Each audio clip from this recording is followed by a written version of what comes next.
ओम नमः सिद्धेभ्य नमो जीर्णाणम। सभी को सादर शुद्धात्म वंदन। आज माघ शुक्ला चतुर्दशी का यह शुभ मंगल पावन दिवस है। 10 लक्षण पर्व भी का 10वां दिन यानी उत्तम ब्रह्मचर्य का दिन है। ब्रह्मचर्य, ब्रह्म यानी अपनी आत्मा, चर्य यानी उसमें चर्या करना, तो अपने ही आत्म स्वभाव में चर्या करना कहलाता है उत्तम ब्रह्मचर्य। उत्तम सम्यक दर्शन का प्रतीक है। ब्रह्मचर्य के 2 भेद कहे हैं, एक व्यवहार ब्रह्मचर्य और दूसरा निश्चय ब्रह्मचर्य। व्यवहार ब्रह्मचर्य में 5 इंद्रिय के विषयों के प्रति जो आसक्ति का भाव है, इच्छा है, परिग्रह है, उसका निरोध करना, उसकी इच्छाओं की उत्पत्ति ही नहीं होना। और निश्चय ब्रह्मचर्य में अपने निज शुद्धात्मा में ही रमण करना, अपने निज शुद्धात्मा के अलावा अन्य कहीं पर भी भाव से भी यदि हमारा परिणमन होता है तो वह शील पर दोष लगता है। इस प्रकार हम अपने जीवन को उत्तम ब्रह्मचर्य रूप बनाएं, ऐसी हमारी भावना होनी चाहिए। चलिए देखते हैं आज का संदेश। यहाँ पर लिखा है कि चमड़ा उतार कर जूता बना दे, तथापि जिस उपकार का बदला ना दिया जा सके, ऐसा उपकार गुरु आदि का है। उनके उपकार का लोभ करे वह तो अनंत संसारी है। आज के इस संदेश में हमें गुरु के महत्व की प्रेरणा दी गई है कि गुरु का हमारे जीवन में क्या महत्व है, क्यों हमारे जीवन में एक सच्चा गुरु होना चाहिए। क्योंकि जो सच्चा गुरु होता है वही हमें रास्ता दिखाता है, कौन सा, जिन मार्ग पर चलने का। उपलनाव देखिए, एक होता है सच्चे गुरु और एक होते हैं कुगुरु। 2 प्रकार के गुरु हैं। तो हमें ये निर्णय करना है कि सच्चा गुरु कौन सा है। तो हम कैसे पता करें कि सच्चा गुरु कौन है? तो भाई जो वीतरागी सर्वज्ञ हितोपदेशी हो वो सच्चा गुरु। तो ऐसे कौन है? अरहंत भगवान। जो वीतरागी सर्वज्ञ और हितोपदेशी है, ऐसे अरहंत भगवान है। अब अनंत भगवान तो अभी हमें वर्तमान में नहीं मिल रहे, तो फिर अब क्या करें? तो उसके लिए कहा कि भाई गुरु वो तो देव हुए, अरहंत जी और सिद्ध जी देव हुए, और जो 3 परमेष्ठी हैं, आचार्य जी, उपाध्याय जी और साधु जी, ये क्या है? ये गुरु की श्रेणी में आते हैं। क्योंकि ये संसारी है ना, 2 तो मुक्त हो चुके हैं और ये 3 जो परमेष्ठी है वो संसारी हैं। तो इनमें से 3 में से गुरु फिर किसे मानना? तो जो निर्ग्रंथ हैं, जो ज्ञान ध्यान में ही लीन रहने वाले हैं, जो हिंसा का पोषण नहीं करते, वो सच्चे गुरु हैं। ठीक है ना। अब यहाँ पे कुगुरु को कैसे जाने? तो भाई जो हिंसा अधिक का पोषण करते हैं, राग रूप मिश्रित क्रिया करते हैं, वो सारे कैसे हैं? कुगुरु है। और कुगुरु कैसे हैं? उपलनाव के समान है। उपलनाव, उपल यानी पत्थर। पत्थर की नौका से यदि आप समुद्र को पार करना चाहोगे, एक छोटी सी नदी को भी पार करना चाहोगे तो नहीं कर सकते, है ना, डूब जाएंगे। तो ऐसे ही जो कुगुरु हैं वो हमें संसार समुद्र में डुबाने वाले हैं, और सच्चे गुरु हमें संसार से पार होने का मार्ग दिखाएंगे। तो इसीलिए यहाँ पर गुरु की उपमा, गुरु का महत्व को बताया है। जैसे कहते हैं ना, गुरु गोविंदो खड़े काके लागू पाए, बलिहारी गुरु आपकी गोविंदियो बताए। क्योंकि गुरु ही हमें वो मार्ग को दिखाने वाले, मोक्ष मार्ग को दिखाने वाले, इसलिए वो कैसे श्रेष्ठ हैं। अब यहाँ कहा कि गुरु के उपकार का बदला हम कैसे चुकाएं, यानी गुरु के उपकार का प्रति उपकार कैसे करें। तो गुरु के उपकार का प्रति उपकार करने का एक ही मार्ग है, जो गुरु ने बताया है, जो जिन शासन गुरु ने बताया है उनके मार्ग पर हम चले तो हमारा उनका उपकार पूरा हुआ। यदि हम गुरु के बताए हुए मार्ग को सुने तो सही, लेकिन उसको ग्रहण नहीं करें, है ना। क्या कहा कि गुरु ने जो हमें उपदेश दिया है वो हमने सुन तो लिया, समझ भी लिया, लेकिन उस रूप आचरण नहीं करें, और बस सिर्फ गुरु गुरु गुरु की भक्ति करते रहें कि बस हमने तो जो गुरु ने कहा हम तो वही मान रहे हैं, हम वैसे ही हैं। तो उसमें स्वच्छंदता ग्रहण करेंगे तो वो हमारा उनके प्रति उपकार नहीं हुआ। प्रति उपकार क्यों? क्योंकि हमने उनकी सारी बातें नहीं मानी वही है हमने बातें जो हमारा, जहाँ पर हमारा पोषण हो रहा था हमारी कषायों का, वो बातें तो हमने मान ली, और जहाँ पर हमारे को कषाय रहित होना चाहिए था वो बातें हमने नहीं मानी। जैसे एक सिंपल उदाहरण लेते हैं। जैसे हमारे गुरु ने कहा कि सभी आत्माएं बराबर है, सभी आत्माएं भगवान है ना, कोई छोटा या बड़ा नहीं होता। माहिर भगवान की शिक्षा है ना कि सभी आत्माएं बराबर है, कोई भी छोटा या बड़ा नहीं होता है। तो हमने क्या सबको इस प्रकार देखा? विचार करना है हमें स्वयं, किसी और को नहीं हमें देखना है कि इसने ऐसा किया उसने ऐसा किया। हमें अपना निर्णय खुद करना है। क्या हमने संसार के सभी प्राणियों को भगवान स्वरूप देखा? क्या उसमें हमने भगवान आत्मा देखी? नहीं देखी। अगर हमने भगवान आत्मा नहीं देखी तो इसका मतलब कि हमने अपने गुरु की बात नहीं मानी। गुरु हमारे कह रहे हैं कि सभी आत्माएं बराबर है, तो हमें सब में बराबर भगवान दिखना चाहिए, भावी सिद्ध दिखना चाहिए। तो अगर हमें जब सब में भावी सिद्ध दिखेंगे तो किसी के प्रति राग और द्वेष के परिणाम ही नहीं आएंगे। किसने अच्छा किया, किसने बुरा किया, ऐसे परिणाम नहीं आएंगे। और जब ऐसे परिणाम नहीं होंगे तो हमारा कर्म बंधन भी नहीं होगा और हमारा मोक्ष मार्ग जल्दी प्रशस्त होगा। तो इसलिए कहा है कि जो गुरु ने कहा है उनकी बातों को वैसा का वैसा हमारे आचरण में आना चाहिए, तो हमारा गुरु के प्रति उपकार पूरा होता है। तो यहाँ पे कहा है कि गुरु का उपकार कैसे, देखिए हमारे शरीर का चमड़ा उतार दे, उसके जूते बनवा दे, तो भी हम उनके उपकार का बदला नहीं चुका सकते। ये मतलब उत्कृष्टता बताइए कि आप इतना सब कुछ कर लोगे तो भी गुरु का उपकार जो है आपके लिए सर्वोपरि है। पर कब विचार करना है, कब उपकार सर्वोपरि है? जब हम उनके मार्ग पर चलें। तो यदि हम उनके बताए मार्ग पर नहीं चल रहे हैं और स्वच्छंदता ग्रहण कर रहे हैं, अपना अभिमान पुष्ट कर रहे हैं, तो हम गलत हैं। क्या कहा, हमें पता नहीं चलता। देखिए कोई बाहर में अगर कोई मान कष्ट करे और क्रोध करे तो हमें दिखाई देता है, लेकिन अंतर का जो है ना वो दिखाई नहीं देता। तो वो इतनी सूक्ष्म क्रिया को हमें पकड़ में आनी चाहिए। हमें सोचना है कि हम कैसे अपने इन कषाय भावों से निवृत्त हों, क्या करें तो हमें इन कषाय के परिणाम हमारे अंदर नहीं आए, तो हमारा जीवन सार्थक होगा। फिर कहा उनके उपकार का लोभ करे वह तो अनंत संसारी है। क्या कहा, देखिए कितनी महत्वपूर्ण बात है। जो अपने गुरु के बताए हुए मार्ग का, उनके उपकार का लोभ करे यानी भूल जाए, तो वह जीव कैसा है? अनंत संसारी है। क्यों अनंत संसारी है? क्योंकि उसको भव का किनारा ही नहीं मिलेगा। जो गुरु ने उसको मोक्ष मार्ग का मार्ग बताया, उसने उस मार्ग पर नहीं चला, विपरीत मार्ग पर चल रहा है, तो उसका संसार बढ़ता जाएगा। जैसे आदिनाथ भगवान ने समावसरण में दिव्य देशना के माध्यम से जीवों को मोक्ष मार्ग दिखाया, लेकिन मारीची के जीव ने नहीं सुना, उसने अनुसरण नहीं करा, तो उनका अनंत संसार बढ़ा ना।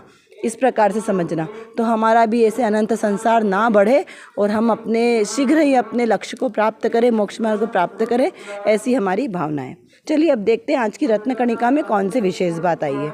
यहाँ पर प्रश्न किया है, जीव में अजीव किस रीति से घुस गया है। इस प्रकार प्रश्न किया। क्या प्रश्न किया? जीव में अजीव किस रीति से घुस गया है। पहले तो आप ही समझो कि क्या जीव में अजीव घुस सकता है? नहीं घुस सकता। क्यों? क्योंकि जीव द्रव्य अलग है और अजीव द्रव्य अलग है। एक द्रव्य दूसरे द्रव्य में मिक्स नहीं होता, एक द्रव्य दूसरे द्रव्य का कुछ करता धरता नहीं है, ये नियम है। तो फिर यहाँ पर ऐसा प्रश्न किया है, उसका समाधान करते हुए यहाँ पर उत्तर कहा है कि घुस कहाँ गया है। क्या कहा है कि जीव और अजीव एक में घुस कैसे गया है? वो तो घुस नहीं सकता, यह पर्याय में बना हुआ है। क्या कहा? यह पर्याय में बना हुआ है। जैसे चांदी की म्यान कोई लोहे की तलवार में नहीं घुस गई, यह तो भिन्न चीज़ है। क्या कहा? पहले इस प्रश्न का उत्तर समझते हैं कि यहाँ पर ऐसा कहा है कि जीव अजीव में घुस गया है, तो रियल में ये घुसा नहीं है। ये हमें पर्याय दृष्टि में जो जीव और पुद्गल ये दोनों एक साथ है ना, अजीव रहते हैं, तो इस प्रकार हमें ऐसा भ्रम हो जाता है कि जीव और अजीव एक दूसरे में घुस गया है, जबकि दोनों ही कैसे हैं? भिन्न भिन्न हैं। अनादिकाल से दूध और जल मिक्स है, लेकिन क्या वो मिक्स होते हैं? नहीं होते ना। अलग अलग करेंगे तो उसको अलग हो सकते हैं। तो उसी तरीके से आत्मा और शरीर दोनों ही भिन्न भिन्न थे, हैं और हमेशा रहेंगे। जब इस देह की आयु पूर्ण हो जाती है तो जीव क्या करता है? इस शरीर को छोड़कर चला जाता है। तो इससे सिद्ध होता है कि दोनों कैसे हैं? भिन्न हैं। तो भिन्न भिन्न थे तभी तो भिन्न हुए ना। तो यहाँ पर ऐसा स्पष्ट होता है। फिर दूसरा प्रश्न किया है कि दोनों स्थान पर दंडित हो, यहाँ भी दंडित हो और वहाँ भी दंडित हो, तो इसमें छूटता कहाँ है? क्या कहा कि दोनों स्थान पर दंडित हो, मतलब इस भाव में भी हमें उसका दंड मिले और अगले भाव में भी दंड मिले, तो जीव छूटेगा कहाँ? देखो इस भाव में यदि हमने बुरे कार्य किए तो उसका फल इस भाव में कैसे मिलेगा। यदि कोई चोर हो, किसी ने किसी का मर्डर किया तो क्या करेगा, उसको उसे पुलिस कोर्ट उसे सजा देगी। तो इस भाव में अपराध करोगे तो इस भाव में भी तुम्हें दंड मिलेगा। लेकिन कुछ अपराध ऐसे हैं जो पुलिस की नज़रों में नहीं आते हैं, लेकिन अपराध तो है, तो उसका दंड कहाँ मिलता है, उसका दंड अगले भाव में मिलता है ना। मौनी कर्म की 70 कोड़ा कोड़ी की स्थिति है ना, ऐसे ही सभी कर्मों की अपनी है। किसी की 20 कोड़ा कोड़ी, 30 कोड़ा कोड़ी, 40 कोड़ा कोड़ी और सबसे अधिक 70 कोड़ा कोड़ी मौनी कर्म की है। तो इतने पुराने कर्मों का भी दंड मिलेगा, ऐसा नहीं है कि छूट जाओगे। तो यहाँ पर कहा कि इस भाव में भी दंड मिले, अगले भाव में भी दंड मिलेगा, तो फिर व्यक्ति जीव कहाँ छूटेगा दंड से। तो उसका समाधान करते हुए कहा है कि इससे शुभाशुभ अजीव तत्व से, किससे छूटना है, शुभाशुभ अजीव तत्व से भिन्न भगवान है, इसके सामने देखते हुए यह छूट जाता है। वहाँ इसको लाभ है भाई, मानने वाले भले कम हो, सत को किसी संख्या की ज़रूरत नहीं है, बहुत मानने वाले इसीलिए सच्चा है। ऐसा नहीं है कि अगर बहुत ज़्यादा लोग मानने वाले हैं इसीलिए वो सच्चा है। यहाँ पे कहा है कि देखने वाले की पर्याय में जानने में आता है, वह जानने वाले को जानने में आता है इसीलिए वो सच्चा है। यह पर्याय जानती है, यह पर्याय के जानने वाला जो त्रिकाल है उसको देख तो तुम्हें सम्यक दर्शन होगा। इस प्रकार आह्लाद के साथ गुरुदेव श्री कहते हैं कि श्वास निकल जाए ऐसी यह बात है, यानी कितनी सूक्ष्म बात है, हमें समझ में आनी चाहिए। क्या बात बताने चाह रहे हैं यहाँ पे कि दंड किससे होता है, जो हमें अपराध हम करें उसका दंड कैसे मिलता है। तो शुभ और अशुभ दोनों भावों से दंड मिलता है। शुभ भाव करेंगे तो भी दंड है, अशुभ भाव करेंगे तो भी दंड है। क्यों? क्योंकि दोनों पुण्याश्रव और पापाश्रव दोनों ही बंध का कारण है। और जिन कर्मों का बंध होगा तो उनका उदय में आएगा ही सही। तो जो कर्म बंधेंगे उदय में आएंगे, तो यही तो दंड व्यवस्था है। तो दंड से बचने के लिए हमें क्या करना है, शुभ और अशुभ भाव जो अजीव तत्व है इससे अपनी आत्मा को भिन्न जानना है कि मैं भगवान आत्मा हूँ। इसके सामने इस तरीके से जो हम दृष्टि से देखेंगे ना, सबको जानेंगे, तो उससे हमारा जो नया कर्म बंधना है वो रुक जाएगा, तो हमें अपने आप ही दंड नहीं मिलेगा। इस भाव में जो दंड मिल रहा है वो तो कैसा है, पूर्व के उदय के से मिल रहा है। जो हमें दंड अनुभव होता है ना कि ये हमें दुख हो रहा है, ये हमें सुख की अनुभूति हो रही है, हो तो नहीं रही है सुख की अनुभूति, लेकिन अभी तो भ्रम है। तो ये सब पूर्व के कर्मों से हो रहा है। लेकिन जो हम करने में क्या काम कर सकते, नवीन कर्म के बंध को रोक सकते, क्योंकि पूर्व के कर्म में हमारी कुछ चलती नहीं है। जो बांधे हैं वो उदय में तो आएंगे ही, चाहे आप रोके उन्हें झेलो चाहे हंस के झेलो, लेकिन नवीन कर्म के बंध को हम रोक सकते हैं। बंध समय चेत्र चेतन, उदय समय क्या चिंत, कि जो बंधे वो तो कर्म उदय में आएंगे, उनकी चिंता नहीं करनी है। तो इसलिए क्या करना है, एकमात्र जानने वाले ज्ञायक स्वभाव को जानना है। तो स्वभाव को अपने जानेंगे तो अपने आप ही सहज से कर्मों का बंधन रुक जाएगा, नए कर्म नहीं बंधेंगे। तो जानने वाला कौन है, मेरा त्रिकाली ध्रुव स्वभावी आत्मा है। तो उसको देख, उसको जान, उसको पहचान, उसका श्रद्धान कर और उसी में ही रमणता कर। तो क्या होगा, कर्मों से छूट जाएंगे, दंड मिलेगा नहीं इस भाव में मिलेगा ना पूर्व भाव में मिलेगा। लेकिन आपको इसमें से एक बात जरूर ग्रहण करनी है कि जो इस भाव में हमें जो भी दंड मिल रहा है ना, उसकी बिल्कुल चिंता नहीं करना कि ये जो कर्म का उदय आ रहा है ये सब पूर्वोपार्जित हमारे कर्मों के उदय से आ रहा है।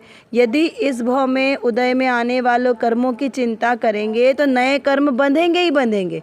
तो अभी जो कर्म आ रहे हैं ना, उनको सहजता से, समता भाव से सहन करना है। क्यों? क्योंकि हमारे ही कर्म किए हुए हैं, तो हमें ही उनको निर्जरित भी करना है। तो जितनी समता होगी उतने ही हमारे कर्म का बंधन रुकेगा। और शुभ और अशुभ दोनों भावों से अपने आप को भिन्न जानना है, निर्णय करना है कि मैं शुभ और अशुभ भाव दोनों रूप नहीं हूँ, एकमात्र अपने निःशुद्धात्मा को जाने और पहचाने। ठीक है, इस प्रकार इसका अर्थ निकलता है। चलिए कुछ प्रश्नों के माध्यम से हम थोड़ा सा रिवीजन करते हैं, पहले तो हमें ये देखना है, विचार करना है कि सच्चे गुरु कौन है। देखिए अभी संसार में सब जगह कोई न सब अपने अपने गुरु बनते हैं, है ना। सब ने अपने अपने मठ आदि बना लिए, सब ने अपने अपने बहुत सारे फॉलोअर्स इकट्ठे कर लिए। यूट्यूब पे देखो तो बहुत सारे मिलेंगे। तो यहाँ पर आपको ये विचार करना है परीक्षा प्रधानी बन के कि कौन सा सच्चा गुरु है जो आपको मोक्ष मार्ग पर लेकर जा रहा है ना। तो पहले डेफिनेशन समझें कि सच्चे गुरु किसे कहते हैं और फिर उस हिसाब से अपने देखें कि लौकिक गुरु, पारलौकिक गुरु, व्यवहार गुरु, निश्चय गुरु किसको मानना है। इस प्रकार उसका चिंतन करना है। फिर गुरु के उपकार का प्रति उपकार किस प्रकार से किया जाए, हम क्या कर रहे हैं, अपने गुरु के प्रति उपकार को करने में हम सक्षम हैं या नहीं है। तो इस प्रकार हमें पहले तो गुरु की परीक्षा करनी है। कुगुरु किसे कहा, सच्चे गुरु किसे कहा, इस पर भी हमें विचार करना चाहिए। जीव और अजीव किस प्रकार से भिन्न भिन्न है, इस पर विचार करें। कर्मों के बंधन से छूटने का क्या उपाय है, कैसे निर्बंध होंगे। क्योंकि हमें निर्बंध स्वभावी होना है ना। तो यहाँ पर विचार करना कि द्रव्य स्वभाव से तो मैं सदाकाल निर्बंध ही हूँ, कर्मों का बंधन कभी होता ही नहीं है। कर्मों का बंधन पर्याय में आता है। तो इस प्रकार से द्रव्य दृष्टि से तो मैं सदाकाल निर्बंध स्वभावी हूँ, लेकिन जो पर्याय में ये कर्मों की मेरे अंदर में बंधे ना, कर्म 8 कर्म मेरे आत्मा से बंधे, उनसे निर्बंध कैसे होना है, उसका उपाय जो हमें सच्चे गुरुदेव शास्त्र गुरु ने बताया, उस मार्ग पर चलकर हम शीघ्र ही ऐसी निर्बंध अवस्था को प्रकट रूप में धारण करें, ऐसी हमारी भावना होनी चाहिए। अपनी मति को व्यवस्थित करते हुए हमें यह निर्णय करना है कि मैं कौन हूँ और मेरा स्वरूप क्या है। इस प्रकार यथार्थ निर्णय के साथ हमें अपना श्रद्धांत पक्का करना है, क्योंकि जो सर्वज्ञ देव की वाणी में आया है वही वस्तु का यथार्थ स्वरूप है और वही मैं हूँ, वही मेरा स्वरूप है। इसी स्वरूप को समझकर अनंत सिद्ध हुए हैं, अनंत सिद्ध हो रहे हैं और आगे भी ऐसे ही अनंत सिद्ध होंगे। और मुझे भी अगर अपना सम्यक दर्शन प्रकट करना है, उस सिद्धालय में जाकर विराजमान होना है, तो इसी मार्ग का अनुसरण करना पड़ेगा। चलिए, इतना आपको समझ में आ गया होगा। यदि नहीं समझ में आए तो आप कमेंट बॉक्स में लिखकर पूछ सकते हैं और अपनी चिंतन धारा को बढ़ाएं, स्वाध्याय करें। जय जिनेंद्र।